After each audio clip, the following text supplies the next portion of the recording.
먼저 에스더기 10장 1절 말씀 읽겠습니다. 아하수에로 왕이 땅과 바다의 섬들에게 조공을 바치게 하였더라. 그의 능력과 권력에 따른 모든 형제와 왕이 모르게를 위대한 자리로 승진시키고 그의 위대함을 밝히 드러낸 일이 멜대와 페르시아 왕들의 연명책에 기록되어 있지 아니하나. 유대인 모르드게가 아하수에로 왕 다음이 되고 유대인들 가운데 위대하게 되어 자기의 형제들 무리에게 인정을 받으며 자기 백성의 번영을 추구하고 자기의 모든 시에게 화평의 말을 하였더라. 아멘. 말씀을 위해서 함께 기도하겠습니다.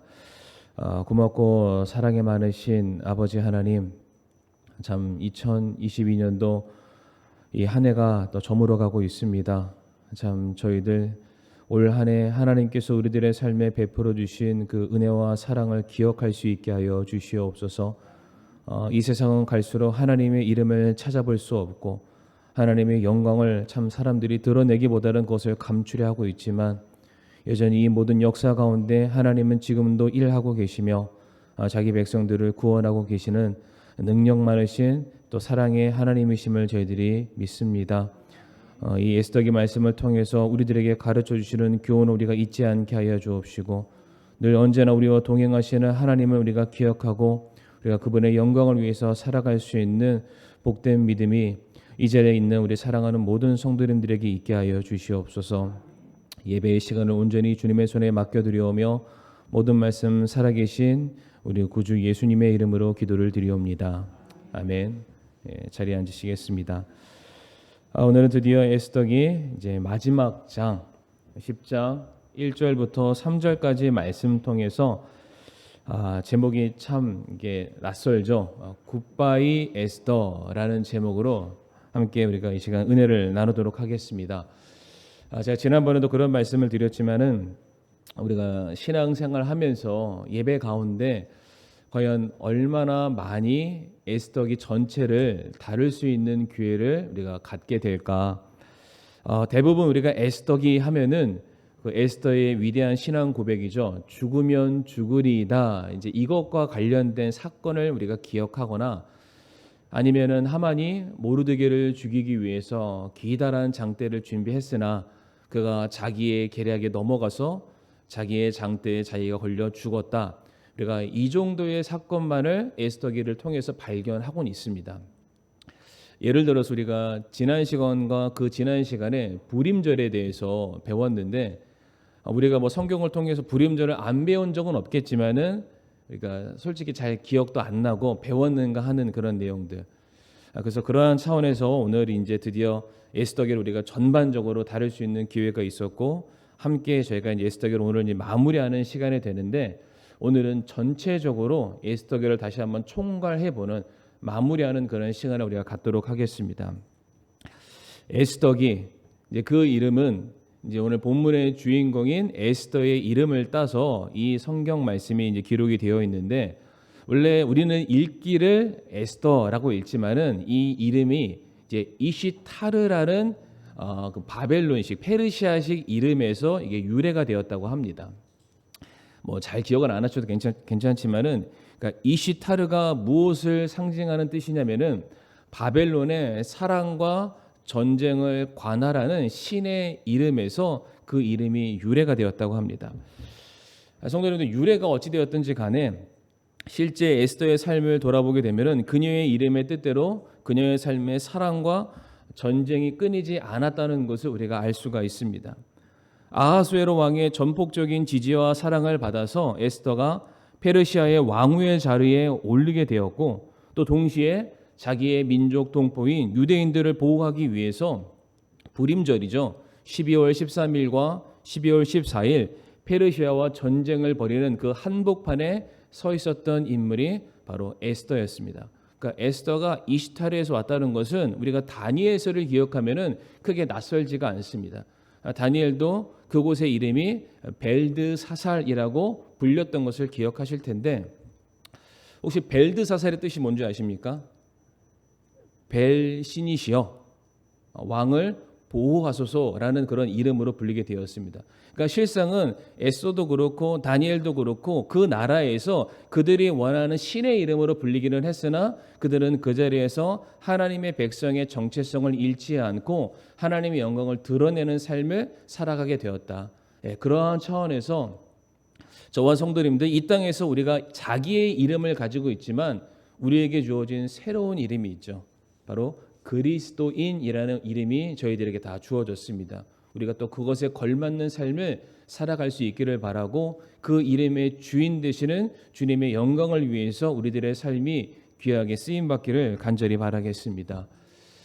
그리고 이 에스더기가 기록된 배경이 있습니다. 이 배경이 무엇이었냐면은 에스라와 느헤미야의 경우에는 포로로 붙잡혀 갔었던 유대인들이 자기의 고향 땅으로 돌아와서 벌어진 사건들에 대해서 주목하는 이야기였다면은 에스더의 경우에는 아직 귀환하지 못한 그러나 페르시아에 정착할 수밖에 없었던 유대인들을 포커스 맞춰서 기록된 내용이 바로 에스더기입니다.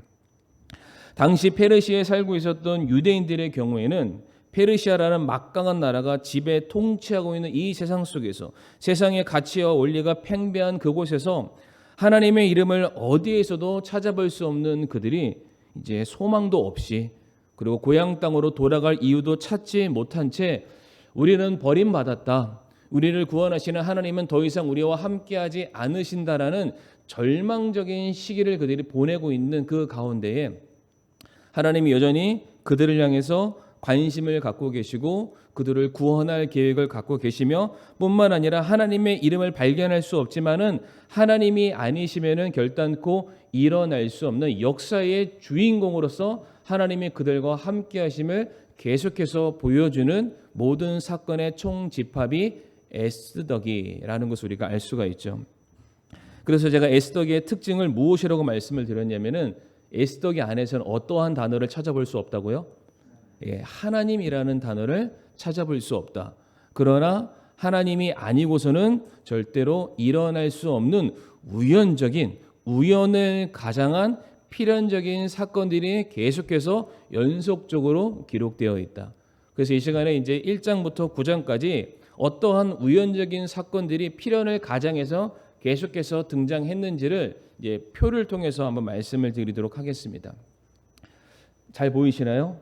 자, 에스더기에 나와 있는 우연적인 사건들 쭉 살펴보면은 우리 성도님들 전반적인 에스더기의 내용이 기억에 나시게 될 텐데 당대 최고의 강대국이었던 페르시아 127개의 지역으로 구성되어 있었던 거대한 나라가 그리스라는 작은 나라와의 전쟁에서 패하게 됩니다.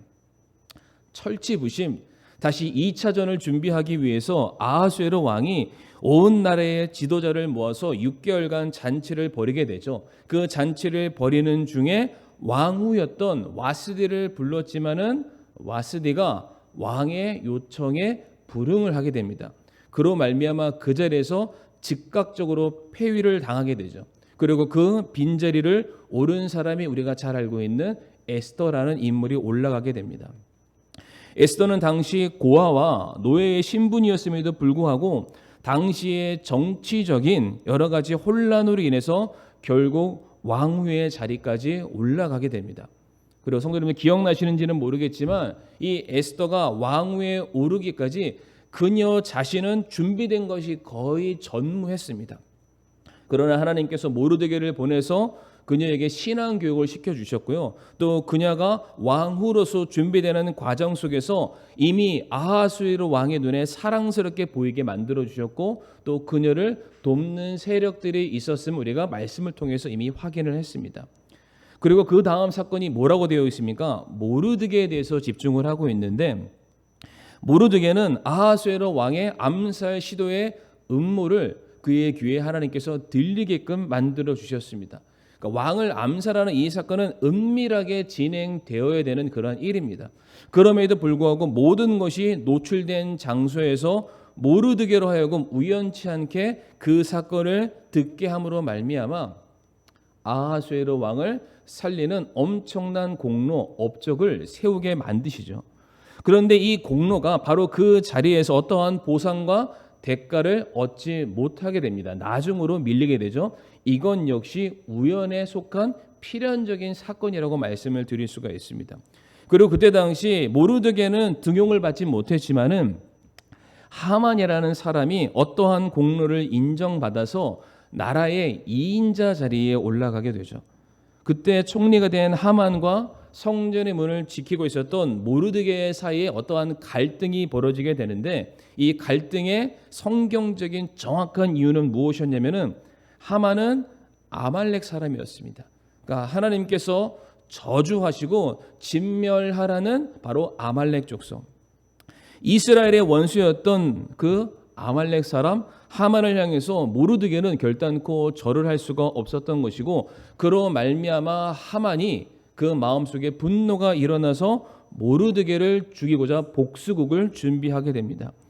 이 일을 위해서 하만이 이제 왕을 구워 삼죠. 자신이 가지고 있는 엄청난 돈을 들여서 이제 유대인을 학살할 수 있는 날을 배정을 받게 됩니다. 이제 머릿속에 성도님 지금 다 기억이 나셔야 됩니다. 그랬는데 그때 당시에 자기가 원하는 대로 그 날짜를 정할 수가 없었고 어떠한 표를 뽑아야만 했습니다. 마침 뽑았던 그날이 성경 말씀 보니까 12월 13일이었습니다. 그런데 이것도 성도님들 우연의 연속입니다. 왜 그럴까요? 표를 뽑았는데 만약 그날이 1월 15일이었다. 아니 2월 15일이었다. 아니 바로 다음 날이었다. 에스더와 모르드게가 역사의 전면에 자신의 모습을 드러낼 시간이 없을 뿐만 아니라 모든 유대인들이 한날 한시에 갑자기 죽임을 당할 수밖에 없기 때문입니다. 그러니까 이건 역시 하나님께서 최대한 그 시간을 연장시켜 주시고 그 연장된 그 시간 안에서 놀라운 사건들을 다시금 또한 집어넣으셨음을 우리가 알 수가 있습니다. 이와 같은 일들로 인해서 모든 유대인들이 시리에 빠지게 되죠. 그래서 모르드게를 필두로 해서 모든 이스라엘 백성들이 머리에 재를 뿌리고 금식하면서 하나님께 통해 자복하는 기도를 드리게 됩니다. 바로 이때에 민족의 그 운명이죠. 죽을 수밖에 없는 그 숙명을 받아들였던 에스더가 왕 앞에 내가 죽으면 죽으리이다 라는 신앙 고백을 가지고 나아가게 됩니다. 원래 우리가 아는 것처럼 사전에 왕에게 동의를 받지 않고서 나아가는 사람은 죽임을 당할 수밖에 없습니다. 그런데 때마침 에스더가 왕을 찾아갔을 때에 하나님께서 그의 마음을 움직여 주시죠. 바꿔 주심으로 말미암아 먼저 왕으로 하여금 에스더에게 금호를 내밀게 만들었고 그녀를 반겨주게 됩니다. 그래서 그때 아하수에로 왕이 에스더를 보자마자 했던 말이 무엇이었냐면은 굉장히 상투적인 메시지였지만은 이 나라의 절반이라도 네가 원하는 것이 있다면은 내가 너에게 다 주겠다는 말들과 호의를 에스더가 받게 되죠. 이때 에스더가 왕에게 진정한 도움을 받기 위해서 왕을 초청하는 잔치를 배설하게 되는데 마침 이 잔치 자리에 초청을 받으러 가는 그 찰나와 같은 간격 속에서 아하수에로 왕이 잠 못 드는 밤을 보내게 됩니다. 그냥 자면 되고 예를 들어서 뭐 술 한잔 한다든지 포도주를 마신다든지 또 다른 방법을 통해서 얼마든지 그 밤을 보낼 수 있었지만은 갑자기 아하수에로 왕이 왕의 연대기가 기록된 책을 가져오라고 읽게 됩니다. 읽는 과정 속에서 무엇을 발견하게 되냐면은 모르드게라는 사람이 자기를 살려준 그 공로와 업적을 발견하게 되고 그 자리에서 이것을 취하했느냐, 그 사람에게 어떠한 보상을 해줬느냐 물어보게 되고 그렇지 못함을 알게 되었을 때에 그의 마음속에 모르드게에 대한 고마운 마음을 품게 됩니다. 그래서 이제 잔치가 벌어지게 되죠. 근데 잔치가 벌어지는 과정 속에서 아하수에로 왕이 하만의 음모와 계략을 알게 되었고요. 하만이 에스더를 또한 범하는 줄로 착각이 되는 상황들이 연출이 됩니다. 그래서 아하수에로 왕이 그 즉시 하만을 그가 준비했었던 장대에 매달아 죽이게 되죠. 그리고 그 자리에서 하만의 모든 재산을 에스더에게 주게 되었고요. 모르드게에는 하만이 가지고 있었던 인장 반지, 총리의 권한을 바로 그 자리에서 넘겨주게 됩니다. 근데 사건이 여기서 끝나지 않습니다.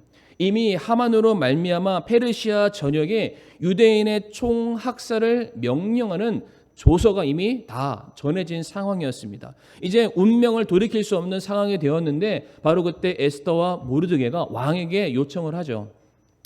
왕이시여, 왕이 또다시 명령하여서 내 동포, 내 민족 유대인들이 살 수 있는 길들을 열어주세요. 그런데 그때 아하수에로 왕이 어떻게 합니까? 모든 권한을 에스더와 모르드게에게 전가합니다. 너에게 도장이 있고 너희들에게 모든 권한을 전가하니까 니네들이 원하는 대로 조서를 작성해서 내 이름으로 보내라.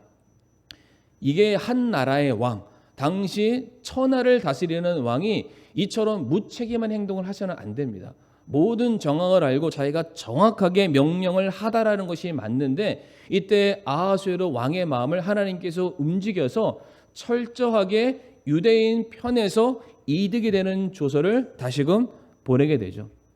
그래서 모든 유대인들이 내가 죽는 날로 여겼었던 12월 13일이 그들에게 진멸과 심판과 저주의 날이 아니라 다시금 새롭게 살아날 수 있는 구원의 날로 바뀌게 됩니다. 그래서 그 날을 다 모든 백성들이 지나고 난 이후에 모든 백성들이 자발적으로 누군가의 명령에 의해서 하나님께서 말씀하셨기 때문에 수동적으로 그 날을 지켰던 것이 아니라 능동적으로 자발적으로 12월 13일 성 안에 있는 사람들은 12월 15일 날 불임절을 지키게 되는 사건들이 이제 8장과 9장에 기록이 되어 있습니다. 제가 쭉 다 설명을 드린 거예요. 어떻게 성도님들 다 머릿속에 다 기억이 나시나요? 예. 그런데 성도님들 이 에스더기 1장과 9장의 말씀을 보게 되면 참 신기한 샌드위치 기법이라고 무엇과 무엇이 전체의 내용을 감싸고 있는 내용을 우리가 살펴볼 수 있는데 에스더기 1장은 잔치로 시작하고 있습니다. 어떤 잔치일까요? 아하수에로 왕이 자기의 권력을 다시금 차지하기 위해서 더 넓은 땅을 얻기 위해서 자기의 부와 명예와 권세를 세우기 위해서 수많은 사람들을 잔치의 자리로 초대하는 것으로서 에스더기가 시작이 됐습니다. 그런데 에스더기 마지막은 어떤 잔치로 끝납니까? 불임절의 잔치로 끝나게 됩니다. 사람이 역사를 주도하고 이끌어가고 주인공이 되려 했지만 결국에 모든 역사의 주인공은 누구시다? 예, 우리 하나님 아버지시다. 역사라는 것 자체가 히스토리, 하나님의 이야기가 기록되어 있고 하나님의 계획하심이 기록되어 있는 것이 바로 이 모든 세상의 역사이고 그 역사의 주인공 되심을 여실하게 보여주고 있는 것이 바로 에스더기 책. 그러니까 지금 제가 말씀드렸던 1년의 사건들 한 12가지 됐었나요? 이 사건들 중에 성도님들 단 하나라도 빠진다면은 에스더기의 내용이 성립이 될 수가 없습니다. 모든 것들이 우연 같은 거예요. 큰 나라가 말도 안 되는 싸움에서 지는 것으로부터 시작해서 이미 모든 권력과 인기와 명예를 가지고 있었던 와스데라는 왕후가 갑자기 마음이 바뀌어서 그 왕의 단 한 번의 요청에 거부했다고 왕위를 패하게 되고 이 모든 사건 하나하나 다 하나님께서 간섭하시고 그 안에 개입하심으로 말미암아 하나님의 백성들을 먼 타지에 있는 모든 사람들이 하나님의 구원의 손길을 기대하지 하고 있는 그 상황 속에서도 하나님의 역사의 주인으로서 그들과 함께하고 계심을 보여주는 것이 바로 에스더기입니다. 이렇게 해서 이제 에스더기 9장이 끝난 거예요. 그러니까 실상은 이 에스더기 9장으로 말미암아 에스더기가 종결이 돼도 아무런 이상이 없습니다.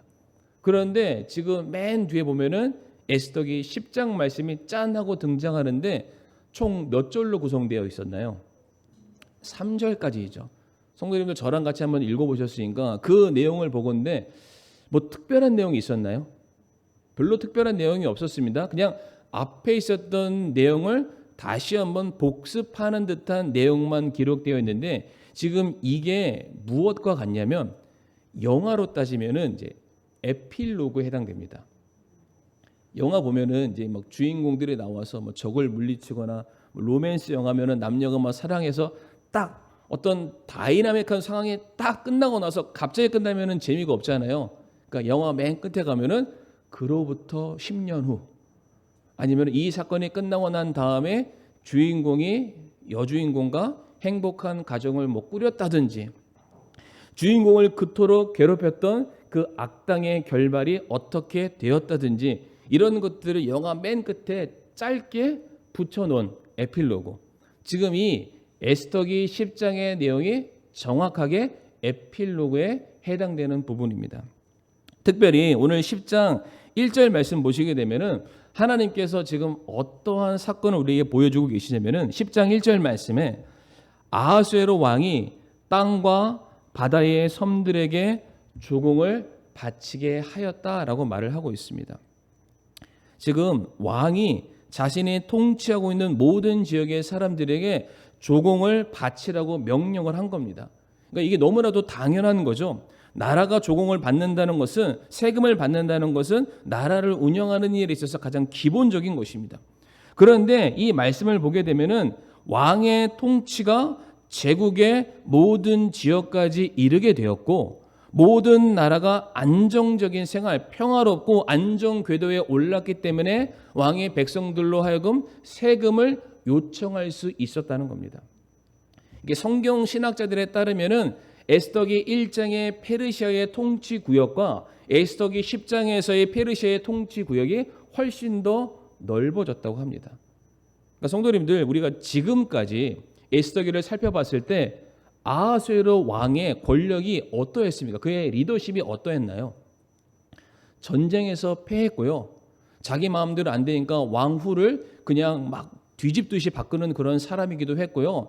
하만이라는 사람에 있어서 꼭두각시처럼 이끌림을 당하는 사람이었고, 하만이 돈 준다고 하니까 네가 원하는 대로 네 마음대로 해라라고 말했던 사람이기도 합니다. 그리고 수많은 사람들이 정치적인 혼란을 야기해서 아하수에로 왕을 어떻게 해서든 죽이고자 혈안이 되어 있는 그런 상황이었습니다. 그와 같은 리더십의 부재와 공백 속에서 하나님이 간섭하신 거예요. 아하수에로 왕이 우리가 보기에는 별것 아니고 별 볼 일 없는 사람처럼 보이지만은 실상은 127개의 지역을 다스리고 있는 페르시아의 제국의 왕입니다. 그러니까 우리보다는 엄청난 권력과 부와 명예와 어떠한 지식을 가지고 있는 그런 사람이었죠. 그런데 하나님께서 하나님의 역사를 이루시기 위해서 잠깐 아하수에로 왕의 힘을 빼신 거예요. 그랬다가 하나님의 구속의 역사가 이루어지게 되었을 때에 다시 하나님께서 정신을 팔게 만들었던 아하수에를 다시 원상태 원래의 자리에 두신 겁니다. 이해가 되시나요, 지금요?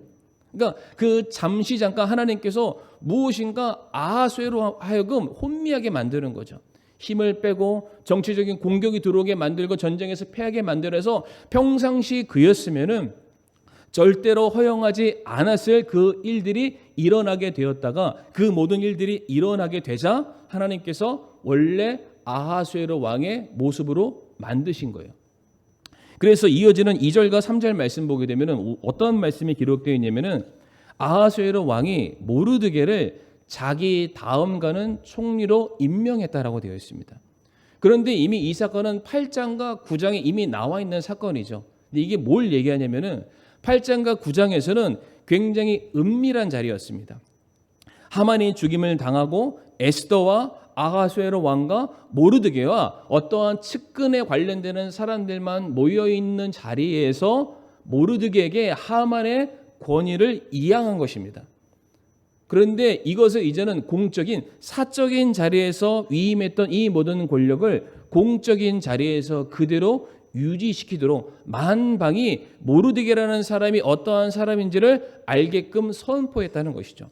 다시 말해서 원래 아하수에로의 그 연약했던 리더십이었다면은 지금 모르드게가 총리로 세워진 것을 사람들에게 공표했을 때 공신력이 없습니다. 왜 그럴까요? 모르드게의 출신이 노예 출신이기 때문입니다. 포로에서 붙잡혔던 종의 신분이기 때문입니다. 그런데 그러한 사람을 만약에 계속해서 휘둘림을 받고 있었던 아하수에로 왕이 내가 아무리 왕이지만은 조서에 도장을 찍어서 모든 지역에 보낸다 할지라도 사람들이 그것을 믿지를 않을 것입니다. 그런데 갑자기 하나님께서 원래 아하수에로 왕의 그 견고했었던 리더십을 다시금 허락해 주심으로 말미암아 그가 했던 모든 말들이 그 땅에 살고 있는 모든 사람들에게 공신력 있게 전달되도록 만들어 주신 것. 그러니까 이건 역시 우리가 무엇이라고 볼 수 있습니까? 하나님의 간섭하심, 하나님의 역사하심이다라고 볼 수가 있죠. 우리가 다 같이 로마서 8장 28절 말씀 보도록 하겠습니다. 로마서 8장 28절 말씀 같이 한번 읽어볼까요? 시작.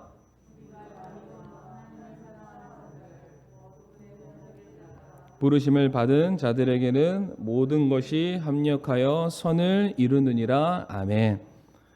모든 것이 우연같이 보이지만은 하나님의 계획하심 아래에서는 성도님들 결단코 우연이란 없습니다. 우연처럼 보일 뿐 모든 것이 하나님의 뜻대로 하나님의 백성을 구원하기 위한 하나님의 섭리와 계획만이 지금 온전하게 한 걸음 한 걸음 성취되고 있음을 우리가 잊어서는 안 된다는 사실입니다. 그래서 이어지는 10장 3절의 말씀 보게 되면은 이제 총리로 임명을 받게 된 모르드게로 말미암아 그의 민족들이죠. 그 안에 속해 있었던 모든 유다 백성들이 화평함을 누리게 되었고요. 또한 모르드게가 통치하고 있는 동안 모든 백성이라는 것은 유대인만을 얘기하는 것이 아니라 페르시아에 속한 모든 사람들 역시 사람들이 평안한 삶을 살았다, 부유한 삶을 살았다. 결국 그것이 아하수에로 왕의 왕권을 견고하게 해주는 또 하나의 이유가 됩니다. 자, 이것이 우리에게 말해주는 바가 무엇이었냐면은 성도님들, 우리가 에스더기 가장 첫 번째 시간에 했던 설교 때 도표를 기억하시는지는 모르겠습니다. 그러니까 에스더기라는 이 사건과 이 책이 역사적으로 어느 자리에 있는 거냐면은 고레스 왕이 이스라엘 백성들이 포로로 붙잡혀 왔을 때 바벨론에서 페르시아로 넘어가게 되잖아요. 그때 페르시아의 첫 왕이었던 고레스가 하나님께서 그의 마음을 움직여 주셔서 이스라엘 백성들로 하여금 고향 땅으로 돌아가라는 조서를 주시게 됩니다. 그런데 이것은 단순히 고레스 왕의 마음이 움직였던 것이 아니라 이미 다니엘이나 예레미야를 통해서 언급되어 있었고 예언된 사건이기도 합니다. 그런데 그렇게 조서가 내려졌지만은 이스라엘 백성들이 전부 다 돌아갔던 것이 아니라 1차 포로 귀환, 그러니까 성경에서 약 200만 명 이상의 수많은 사람들이 포로로 붙잡혀 갔지만은 1차 포로 귀환 때 약 4만 9천 명에서 5만 명이 되는 사람만이 고향 땅으로 돌아가게 됩니다. 그리고 돌아간 사람들이 돌아가자마자 했던 일이 무엇이었냐면은 무너졌던 성전을 세우는 일이었습니다.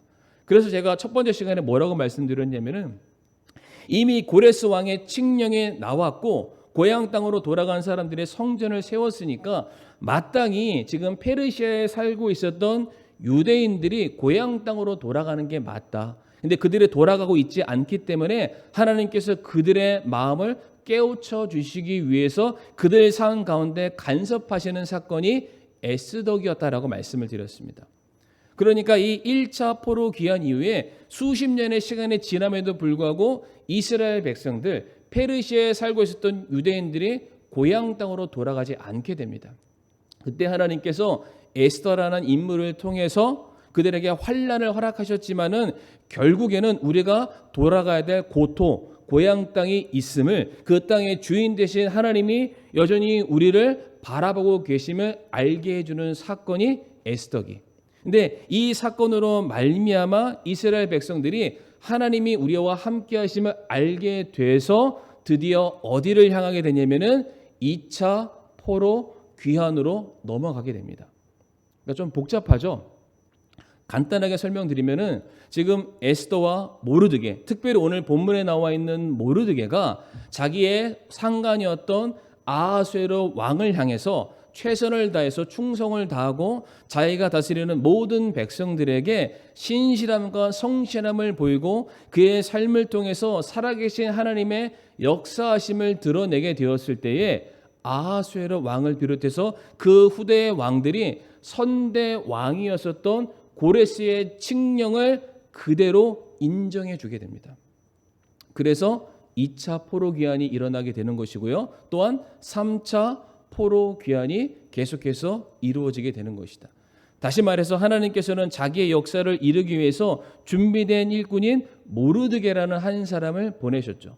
그리고 모르드게는 자기에게 주어진 입지에서 비록 자기가 종이고 노예였음에도 불구하고 그 자리에서 최선을 다하게 되었을 때에 하나님의 놀라운 역사가 모르드게의 삶을 통해서 에스더라는 인물이 세워지게 되는 것이고요.